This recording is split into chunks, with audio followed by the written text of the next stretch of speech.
이 시간 한글과 기독교라는 제목으로 하나님 말씀 증거하겠습니다. 올해는 세종 28년인 1446년 한글이 반포된 지 573돌 되는 해입니다. 세계에서 고유한 문자를 가진 나라는 불과 20여 곳밖에 되지 않습니다. 그 중에 하나가 한글이고요. 한글을 사용하는 인구는 전 세계에서 약 8천만 명이 이미 넘어섰다고 합니다. 언어 중에 사용 인구수로 하여서 12위권이고 머지않아서 한글 사용 인구는 1억을 넘어설 것이다라고 이야기합니다. 오늘은 한글날을 맞이하여서 한글을 우리에게 주신 이유, 한글이 기독교가 한글에 미친 영향, 그리고 이 한글을 통하여 하나님의 뜻이 무엇인지에 대한 말씀을 듣고자 합니다. 말씀 듣는 가운데 우리가 기도할 것이 무엇인지 살펴보시고 기도함으로 주님의 뜻을 이룰 수 있는 우리 울산 제1교회 될 수 있기를 주의 이름을 간절히 축복합니다. 첫 번째 따라하겠습니다. 한글은 미래를 예비하신 하나님의 은혜입니다. 조선 4대 임금이신 세종대왕은 즉위 4년 차인 1422년 한글 개발을 위하여서 그때부터 글씨체 개량 작업을 직접 지휘하면서 한글을 개발하기 시작하였습니다. 그리고 세종 25년인 1443년 음력 12월 훈민정음, 지금 우리 한글이 만들어지게 됩니다. 세종 왕립연구소인 집현전에 모여 기른 학자들 중심으로 이 일이 이루어지게 되는데, 그때 도움을 준 사람들이 정인지, 최항, 박백년, 신숙주, 강희안, 이계, 이설로, 성삼문 등의 학자입니다. 궁중 업문청, 정음청을 따로 모아서 한글 만드는 일에 집중하고 함께 하였습니다. 그러면 집현전 학자들은 모두 다 한글을 만든 일에 다 찬성했는가? 그렇지는 않습니다. 집현전 학장 중에서 최만리, 신석조, 김문, 정창손, 하위지, 송처검, 조근 등은 세문자 한글을 만드는데 반대하여서 1444년에 반대 상소를 올립니다. 그 반대 상소의 내용은 전체 6가지로 내용은 이렇습니다.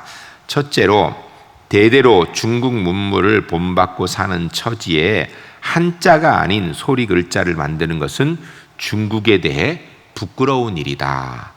지금은 말이 안 되는 건데요, 이때는 이게 통했던 것 같습니다. 둘째, 한자와 다른 글자를 가진 몽고, 서하, 여진, 일본, 서번, 티벳을 서번이라고 합니다. 은 오랑캐인데 세 글자를 만드는 것은 스스로 오랑캐가 되는 일이다. 셋째, 세 글자는 이두보다도 더 비속하고 쉽기만 해서 어려운 한자를 쓰는 중국의 높은 학문과 멀어지게 해서 우리 문화 수준을 떨어뜨리는 일이다.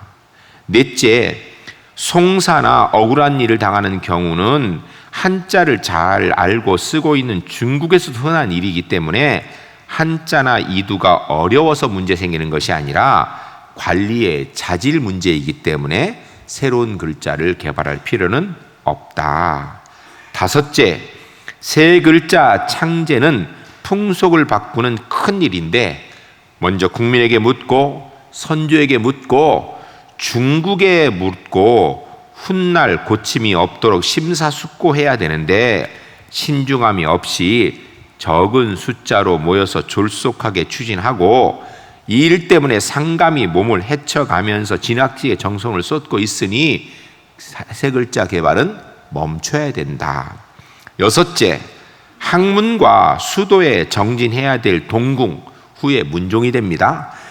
인격 성장과 무관한 글자 만드는 일에 정력을 소모하는 것은 부당하므로 글자 개발을 멈춰야 된다라는 것입니다. 지금 우리가 들으면 말도 안 되는 반대 이야기지만 아마 당시에는 그게 통용되는 생각이었던 것 같습니다. 어쨌든 이런 반대에도 불구하고 세종대왕은 한글 다듬기를 계속하여 신하들과 함께 몇 가지 문헌을 한글로 만들기도 하고 이런 실험 과정을 거쳐서 3년 뒤인 1446년 훈민정음을 반포하게 됩니다. 훈민정음을 반포할 때 서두에 세종대왕의 마음이 기록되어 있습니다. 이런 내용입니다. 우리나라 말은 중국과 달라서 한자로 서로 통용하지 아니하므로 이런 까닭에 어진 백성들은 말하고 싶은 것이 있어도 그 뜻을 담아서 나타내지 못하는 사람이 많으니라. 내가 이것을 딱하게 여겨 새로이 28글자를 만들어 내놓으니 모든 사람으로 쉽게 깨우쳐 날로 쓰매 편하게 하고자 할 따름이니라. 왜 한글을 만든지에 대한 세종대왕의 마음이 들어 있습니다. 그러면 이런 과정을 거쳐서 만들어진 한글은 도대체 어느 정도 수준을 가지고 있는 글인가? 우리는 그냥 우리가 막 쓰니까 뭐 잘 몰라요. 그런데요, 여러분 그거 아십니까? 이 세상의 모든 글자 중에 가장 많은 발음을 가장 정확하게 표현할 수 있는 것이 한글입니다. 실제로 보면요, 우리 옆나라인 일본 말을 가지고 정확하게 써서 표현할 수 있는 발음이요 300가지랍니다. 중국은요, 한문을 가지고 발음을 정확하게 표현할 수 있는 게 400가지입니다. 그러면 세계 공용어인 영어는 영어 알파벳을 통하여서 정확하게 발음을 표현할 수 있는 것이 300가지 정도 된다고 합니다. 그러면 한글은요, 한글 알파벳을 본래 세종대왕께서 만드셨을 때 28글자였는데 4개는 우리가 사장되어졌고 현재 자음 14개, 모음 10개 합쳐서 24개인데 이론상으로 표현할 수 있는 이 발음의 숫자가 11,172개입니다. 그러니까 게임이 안 돼요. 그런데 실제로 우리 삶 가운데 우리가 말하고 그것을 표현해 받아 쓰고 이렇게 하고 사용하고 있는 것이 몇 개인가? 8,800개입니다. 이렇게 얘기하면 한글만 그렇게 하나 이렇게 생각하는데 쉽게 좀 얘기하겠습니다. 여러분 맥도날드가 우리나라 말 아닌 거 아시죠? 예, 맥도날드 영어지요, 영어. 근데 우리는 뭐라고 얘기해요? 그냥 맥도날드 이렇게 씁니다. 똑같이. 왜냐하면 우리나라 말 안에 다 표현이 되기 때문에. 중국어에는 뭐라고 표현하는 줄 아세요? 말은 맥도날드를 하고 싶은데 글이 표현되는 게 그게 안 돼서 뭐라고 이야기하는가? 마우딩로우 이렇게 합니다. 마우딩로우가 맥도날드예요? 근데 중국의 한자로는요 그렇게밖에 표현이 안 되는 거예요. 일본어는요 마그도나르도. 웃을 문제가 아니라 실제 일본 가면요 마그노나르도 이렇게 합니다. 마그노나르도. 맥도날드 이게 안 된다니까. 왜냐하면 일본 말에 맥도날드 이렇게 쓸 수 있는 이 글이 없어요. 여러분 성경을 보면서 우리는 예수님 이렇게 하죠. 어떤 사람은 예수가 영어인 줄 알더라고요. 여러분 히브리어입니다. 그런데 우리는 그대로 갖고 와서 예수 쓰는데 아무 문제 없습니다. 영어 쓰는 사람 뭐라 그래요? 지저스 그래. 왜 예수라고 안 하고 지저스라 그럴까요? 성경에 지저스라는 말이 원래 없습니다. 근데 발음이 본인들이 하기 편하게 하기 위해서 하는 거예요. 뿐만 아니라 뭐 많아요. 요한 하면 성경의 원래는요 요한이에요. 그리고 우린 요한이라고 합니다. 영어는 존 그래. 존이 어떻게 요한이에요? 왜 그렇게 쓰는가? 자기들이 쓸 수 있는 표기법이 그거밖에 없기 때문이에요. 여러분 한국어는요 한국어를 외국어로 표현하기 너무 어려운 글자입니다. 왜냐하면 한국어 표현이 워낙 다양한 데다가 한글의 어감, 음감, 정감이 너무 다양하기 때문입니다. 이해 안 되시죠? 제가 좀 쉽게 얘기하겠습니다. 우리는 노랗다라는 말을요 노랗다고만 쓰는 게 아니라 센노랗다, 누렇다, 누리끼리 하다, 놀이끼리 하다 다 다른 말이에요. 그렇죠? 그런데 우리가 다 노란 계통인데 조금씩 다르죠? 이거는 영어에도 일본어에도 중국에도 프랑스에서도요 도저히 표현할 수 없는 겁니다. 우리나라 시인들이 쓴 시가 기가 막히답니다. 정서적으로 사뿐히 지려밟고 가시옵소서. 영어로 표현이 안 돼요. 소설도 기가 막히됩니다. 그런데 이게 정확하게 우리의 정감 표현이 안 되니까 번역이 안 돼가지고 노벨 문학상이 없는 거래요. 우리가 능력이 없는 게 아니고. 한글을 알면 세상의 모든 소리를 거의 다 읽고 쓸 수 있습니다. 외국인에게 5분만 설명해주면 자기 이름을 한글로 쓸 수 있습니다. 이건요, 제가 연구해서 해봤어요. 영국 애들 데려다가 제가 같이 공부하는 그 학교에 대학원생들을 데려다 해보니까요, 5분이 아니라 똘똘하니요, 한 2, 3분만 설명 딱 들으면 자기 이름을 한글로 이렇게 발음을 쓴다니까요. 딴 건 다 못 써도. 여러분, 우리 초등학교 1학년, 아마 초등학교 들어가기 전에 애들도 요새 한글 많이 배워가지고 아는데, 최소한 초등학교 1학년만 지나면요, 우리나라 애들이요, 철학책도 다 읽습니다. 의미를 몰라 그렇지 발음으로 다 읽습니다. 그렇죠? 못 읽는 애가 없어요. 그런데 중국이나 일본은요, 어린이 도서를 제대로 읽으려면 최소한 5, 6학년 정도, 이렇게 5, 6년 그 나라 말을 배워야 어린이 도서를 읽을 수 있는 수준이 된답니다. 그러니까 한글이 그렇게 배우기 쉽고 정확한 언어예요. 한글은 배우고 쓰기에 가장 쉬운 문자입니다. 영어, 중국어, 일본어보다 쉽습니다. 아니, 세상의 어느 나라 말보다 쉽습니다. IT 시대의 첨단 시대에 최적화된 문자입니다. 여러분, 요 사이에 제일 중요한 것이 이 키보드 자판 치는 거죠. 여러분, 일본어하고 중국어하고 한국어하고요, 이 자판을 치면 한국어가 7배 빠릅니다. 이 자판을 치는 게, 말로 했을 때 칠 수 있는 게요, 7배 빨라요. 그러니 게임이 안 되는 것이죠. 뭐 자판만 빨리 치는가? 문맹률. 중국의 문맹률이요, 과거에 90%였습니다. 그러니까 자기 이름 쓰고 읽는 사람이요, 10%밖에 안 됐어요. 지편의 학자 가운데 한글을 만들 이유가 없다고 한 이유 중에 한 가지가 중국 한글을, 한자를 쓰고 있는 중국 사회에서도 문제가 많이 있는데 라고 했는데, 그 사회가 어떤 사회인가? 90% 사람이 자기 이름도 못 쓰는 나라였었어요. 그래서 중국이요, 한자를 간자로 바꿨습니다. 아주 쉬운 걸로. 그래서 지금 현재 자기 이름 쓰는 사람이 50% 정도 됩니다. 문맹률 해결된 게 지금 50% 정도 됐어. 50%. 세계 공용어라는 영어를 쓰는 미국에서 영어를 읽고 쓸 줄 아는 사람이 몇 프로일 것 같아요? 현재 2019년도 75%입니다. 한번 물어보겠습니다. 이 자리에 있는 분 가운데 한글로 자기 이름 쓸 줄 모르는 분, 혹시 이름 써 있는데 못 읽는 분, 오늘 성경 읽는데 못 따라 읽은 분 없지요? 우리는 거의 100%예요. 거의 100%. 여러분, 우리 대한민국이 단기간에 놀랍게 경제 성장을 이루고 부국이 될 수 있었던 이 국가 발전의 원동력이 여러 가지가 있는데, 그 중에 한 가지가요, 온 나라 국민이 대다수가 웬만하면 읽고 쓰는 일이 문제가 없는 거예요. 큰 힘입니다. 어떤 분이 이런 이야기를 했는데 전 심히 공감합니다. 한글은 노벨상 100개에 해당할 정도의 가치가 있다. 여러분, 그 정도 가치 있습니다. 한글의 가치를 인정하여서요, 미국의 LA 주 하원에서 10월 9일을 한글날로 제정했습니다. 10월 9일이 우리나라면 지키는 게 아니라 LA 주도요, 한글날로 지켜요. 그만큼 가치가 있는 글이라고 인정한 겁니다. 한글은 우리 민족의 미래를 예비하신 하나님의 절대적인 은혜라는 것입니다. 두 번째 따르겠습니다. 한글은 한국교회를 부흥케 하신 하나님의 섭리입니다.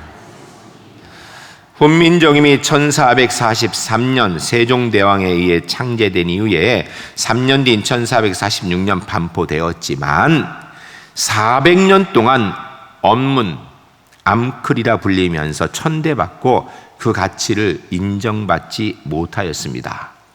그러다가 19세기 말 선교사님들에 의하여서 우리말로 한글로 성경이 번역되어 보급되면서 비로소 그 가치를 드러내기 시작하였습니다. 다른 말로 이야기하면 한글을 창제하신 분은 세종대왕이십니다.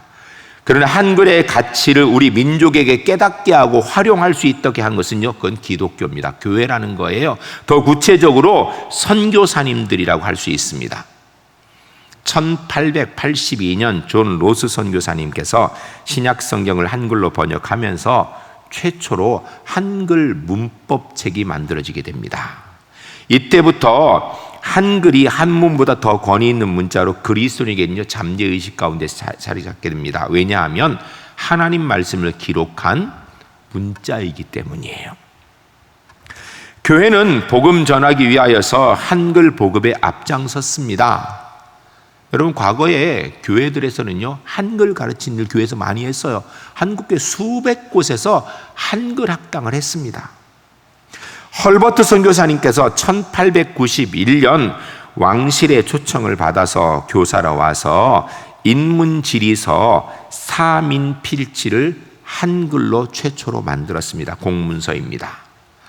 1892년 한글에 대한 논문을 처음으로 헐버트 선교사님이 썼습니다. 이게 한글을 위한 논문 첫 번째 겁니다.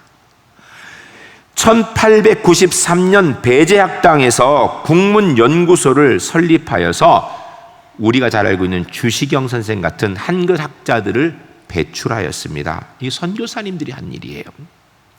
그리고 1894년 선교사님들에게 많이 의존하였던 고종께서 법률과 칙령을 국문을 본으로 삼아 한문을 혼용하여서 발표하라는 명을 내렸습니다. 그 전까지는 국가에서 발표하는 건 다 한문이었어요. 근데 선교사님들의 의존하였던 이분이 한글의 중요성을 그때 깨닫고 앞으로 뭔가를 발표하게 되면 한글을 기본으로 해서 거기에 한문을 섞어서 발표해라 라고 1894년도에 고종께서 명을 내렸습니다. 1896년 기독교인들에 의해서 순 한글 신문 독립신문이 창간되었습니다. 여러분, 학교 다닐 때 독립신문에 대해서 들어보셨죠? 개화파 사람들이 만들었다고. 근데 사실은요, 이 독립신문을 만든 사람들이 100% 그리스도인들입니다. 이건 학교에서 안 가르치거든요. 1910년대 한글의 문법 체계를 주시경 선생 등이 모여서 정리하면서 한글이라는 명칭이 확정되게 됩니다. 근데 이 주시경 선생이 어떤 분인가? 1893년 헐버트 선교사님에 의해서 배재학당에서 만들어진 국문연구소에서 훈련받은 분이 바로 이 주시경 선생이에요. 1937년 지리산 선교사 수양관에 모여서 논의를 하고 예레미야서를 제외한 구약 성경을 한글로만 번역키로 결정하고 번역합니다.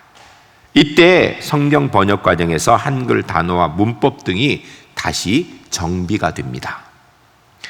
이렇게 쭉 보게 되면 한글과 성경 번역의 역사, 한국 교회와 한글 보급은요, 아주 밀접한 관계를 가지고 있습니다. 한국 교회가 없었다면, 선교사님들이 없었다면 한글은 오늘 우리의 글이 아닐 확률이 굉장히 높습니다. 근데 문제는 사실을 우리 교회가 몰라요. 그러다 보니까 세상도 우리가 지금 이렇게 한글을 잘 쓰고 있는 이유가 선교사님들 교회 때문이라는 사실을 세상이 알 리가 있나요? 교회도 모르는데. 우리가 이 똑바로 알아야 됩니다. 1910년 영국의 에딘버러시에서 열린 세계 선교사 대회에서 한글에 대해 다음과 같이 보고하였습니다. 한글 이외의 어떤 언어도 그렇게 짧은 기간에 기독교 사상과 용어를 쉽게 옮겨 전했던 언어는 없었다. 한국 선교의 초기에 한글 보급은 한국 교회의 아주 중요한 사업 중에 하나였고요. 실제로 교회가 한글 보급의 구심점 역할을 했습니다. 여러분, 그거 아십니까? 성경은요, 한글이 제정되고 반포된 이후에 최고의 수준이 성경이라는 것. 예루살렘에서 시작된 복음이 지구 한 바퀴 반을 돌아서 한국에서 폭발적인 기적을 일으키게 된 것은 바로 선교사님들이 성경을 한글로 번역했기 때문입니다. 만일에 선교사님들이요 한글의 가치를 몰라서 그냥 일반 사람이 많이 쓰고 있는 한문 성경을 가지고 와서 지금까지 우리가 한문을 가지고 성경을 보고 있다라면 여러분 우리가 예수 잘 믿을 수 있겠어요? 너무 어려웠을 겁니다. 어쩌면 우리 중에 상당수가 예수님이 누구인지 몰랐을지도 몰라요. 한글로 번역된 성경, 한글을 사용하고 있었던 당시의 서민층, 여성층에 깊이 파고 들어가서 그들에게 믿음이 무엇인지를 알게 하셨습니다. 예수님이 누구인지를 쉽게 알게 한 것이죠. 한글로 번역된 성경은 한국 교회를 기적적으로 성장시켰고 또 한국 문화에 크게 기여하였습니다. 즉 한글 성경이 한국어를 지키는데 큰 역할을 감당한 것입니다. 정확하게 말하면 한글로 인하여서 한국교회 교인들은 선교 시작부터 말씀 중심에 서서 오늘의 부흥의 역사를 이룰 수 있게 된 것입니다. 세 번째 따르겠습니다. 한글은 선교의 귀중한 도구입니다. 현재 세계 젊은이들이 한국 드라마에 몰두하고 있고요. K-팝에 열광하고 있습니다. 한국 음식에 빠져들고 있고요. 동서양의 젊은이들이 한글을 배우기 위해서 서로 나서고 배우고 있습니다. 친구들과 한글로 문자 메시지를 주고받고 있습니다. 아이고 우리 한국 사람 말고 누가 한글로 주고받냐고요? 제가 영국에서요 운동하는 한 팀을 알았는데요.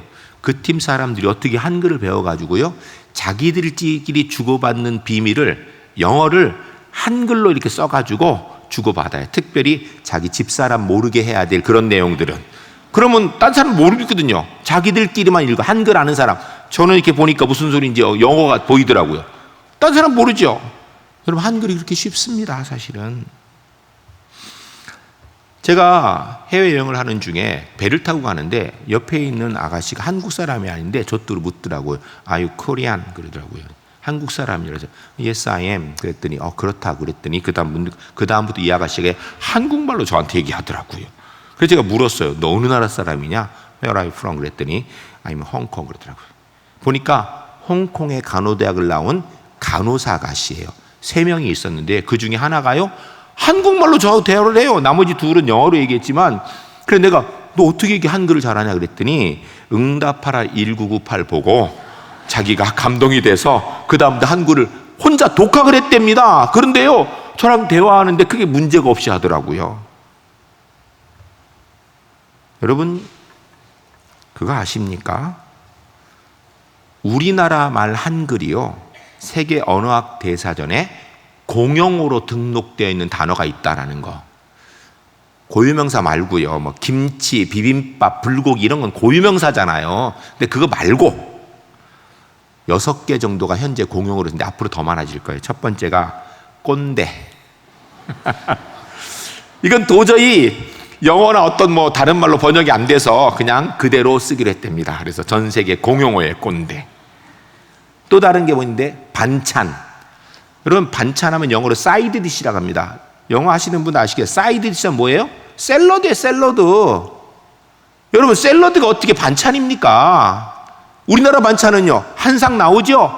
도저히 영어로 표현이 안 돼. 그래서 이 세계적인 사전에 공용어로 반찬이라는 단어를 올렸습니다. 또 있어요. 재벌. 이건 한국에만 있는 단어입니다. 리치 피플. 이게 안 돼요. 이걸 설명이. 재벌. 또 다른 게 있습니다. 오빠. 이게 영어로는요 엘더 브라더지요. 근데 엘더 브라더만 우리가 오빠라고 하나요? 아니죠. 이게 오빠라는 단어가 너무 다양하게 쓰여가지고 도저히 이게 안 되겠다 해서 오빠 그대로. 사실은요 이 사람이 몰라 그렇지요. 이모는 어때요? 네? 언니는 어때요? 여러분 식당 가면 거기 있는 사람 부를 때 뭐라고 불러요?